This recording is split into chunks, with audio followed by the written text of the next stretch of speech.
नमस्कार दोस्तों, आज मैं आप लोगों को एक बहुत अच्छी कहानी सुनाने जा रहा हूँ जिसका शीर्षक है अंधा कुआं। बहुत पहले की बात है। राजा भोज का दरबार लगा हुआ था और उन्होंने अपने मंत्रियों से, उनके यहाँ जो पंडित लोग थे, उनसे सबसे एक प्रश्न किया कि आप लोग बताइए कि वह कौन सा कुआं है जिसमें मनुष्य एक बार गिर जाता है फिर कभी भी निकल नहीं सकता उसमें से। वहाँ उपस्थित सभी पंडित लोग बड़े आश्चर्य में पड़ गए। किसी को पता नहीं था इसका जवाब क्या हो सकता है। तो उन्होंने कहा, ठीक है, मैं आप लोगों को 1 हफ्ते की मोहलत देता हूँ। 1 हफ्ते के अंदर मुझे इसका जवाब चाहिए, और नहीं तो आप लोग हमारे राज्य से बाहर निकल जाइए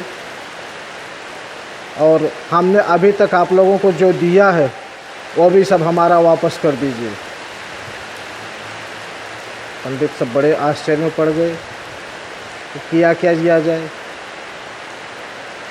तो अब लगे घूमते घूमते जो राज पुरोहित थे वो जंगल की राह पकड़ लिए। 6 दिन बीत चुके थे, कोई जवाब नहीं सूझ रहा था।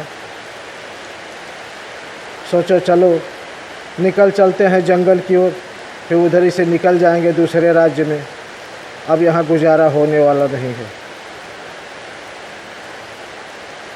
साथियों, इस समय थोड़ा बरसात ज़ोर से हो रही है, इसलिए बारिश की आवाज़ की वजह से अगर कुछ विघ्न पड़ रहा होगा तो माफ़ करना। मौसम बड़ा सुहाना है। मैं भी जंगल की ओर में मुँह किए हूँ और एक जगह खड़ा होकर आप लोगों से बातचीत कर रहा हूँ, जो भी है। तो पंडित जी जंगल की तरफ चल दिए। जंगल में पंडित जी को एक गड़ेरिया मिला।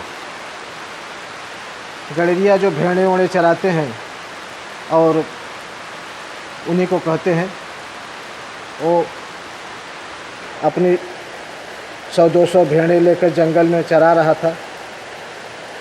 अब उन लोगों का क्या है कि उनको घर से खाना पीना आ जाता है, महीना 15 दिन में अपना रखे रहते हैं, खाते पीते हैं, मस्त मज़े में जो है, कुछ लेना न देना, मगन रहना, किसी चीज़ की चिंता नहीं रहती, दुनिया से बेपरवाह।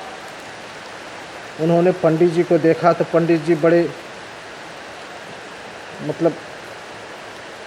गम में दिखाई पड़े।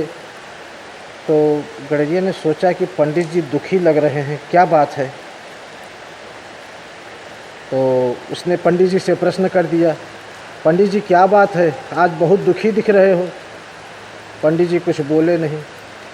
अरे गड़ेरिया बोला, पंडित जी हम लोग भी थोड़ा बहुत सत्संग करते हैं और कुछ थोड़ा बहुत जानते हैं, अगर कुछ हो तो बताइए, मैं आपकी कुछ मदद कर सकूं।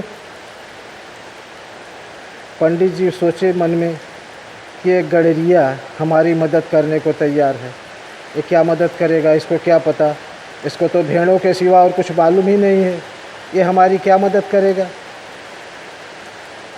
आगे चल दिए। गड़ेरिया फिर बोला, पंडित जी कम से कम आप एक बार हमको बता तो दीजिए, हो सकता है शायद मैं आपकी कुछ मदद कर सकूं। पंडित जी सोचने लगे कि बात भी ठीक ही कह रहा है, अगर मदद कर दिया तो ठीक है, नहीं किया तो नहीं किया, हमारा क्या लेगा। तो पंडित जी बोले, ठीक है, आओ मैं तुमको बताता हूँ। ये महाराज भोज का प्रश्न है कि वह कौन सा कुआं है जिसमें मनुष्य एक बार गिर जाता है फिर उसमें जीवन में कभी उसमें से निकल नहीं सकता। और उन्होंने कहा है कि 7 दिन के अंदर इसका जवाब चाहिए, अगर नहीं दे सके तो हमारे राज्य से निकल जाओ। तो गड़ेरिया बोला, वाकई में प्रश्न तो बहुत कठिन है, लेकिन उतना कठिन भी नहीं है कि मैं इसका जवाब आपको न दे सकूं। हमारे लिए तो यह प्रश्न बहुत आसान है। तो पंडित जी ने कहा तो फिर आप मुझे बता दीजिए, अगर आपके लिए यह प्रश्न बहुत आसान है तो आप मुझे बताइए। गडेरिया ने कहा नहीं पंडित जी, हम बताएंगे तो, लेकिन ऐसे नहीं बताएंगे। बोले फिर? बोले आपको हमारा चेला बनना पड़ेगा। अब पंडित जी सोचे कि ये तो बड़ी ऊंची बात कह रहा है गडेरिया। हाँ, अब वो गडेरिया बोलता है हमको चेला बनना पड़ेगा। गडेरिया बोला पंडित जी हमारे पास पारस पत्थर है जिससे सोना ही सोना निकलता है। एक क्या हजारों राजा भोज तुम्हारा कुछ भी नहीं बिगाड़ सकते, कुछ नहीं कर सकते। खाओ पियो मौज करो, धन की कोई कमी नहीं, लेकिन बस शर्त वही है कि आपको हमारा चेला बनना पड़ेगा।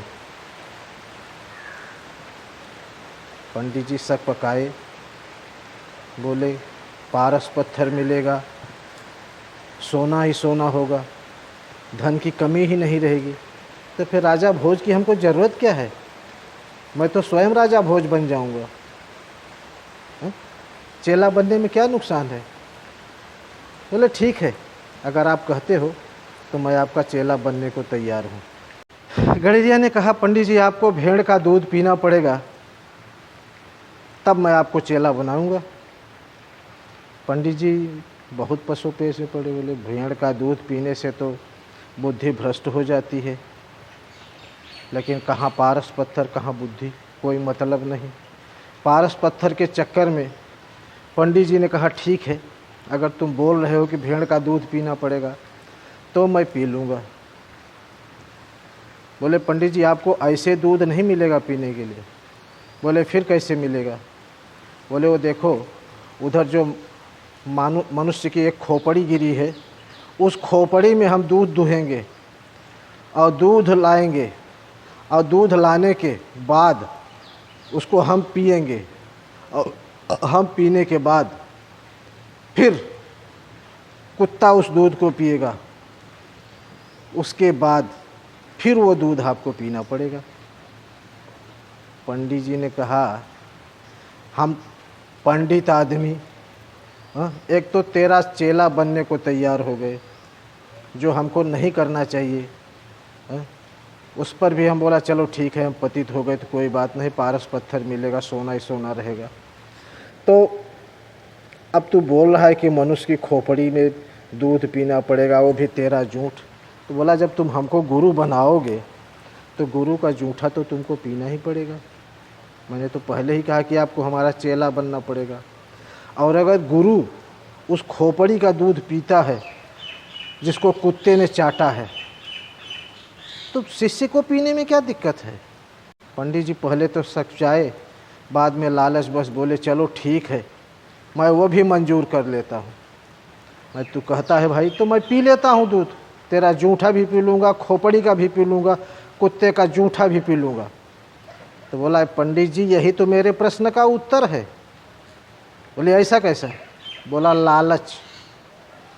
मनुष्य एक बार लालच रूपी कुएं में गिर गया तो गिरता ही चला जाता है, फिर वो निकल नहीं सकता।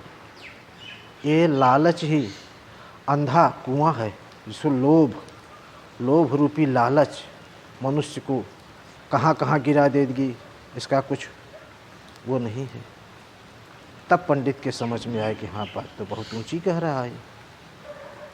समझे? बोला मेरे पास कोई पारस ओरस नहीं है, कुछ भी नहीं है मेरे पास। मैंने तो आपको केवल इतना मुझे बताना था, वो मैं बता दिया। ये करना था, आपको प्रैक्टिकल कराना था, ताकि आपके समझ में आ जाए कि लालच क्या चीज़ है।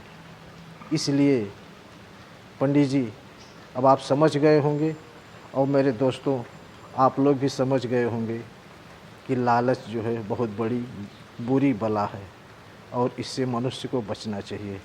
धन्यवाद।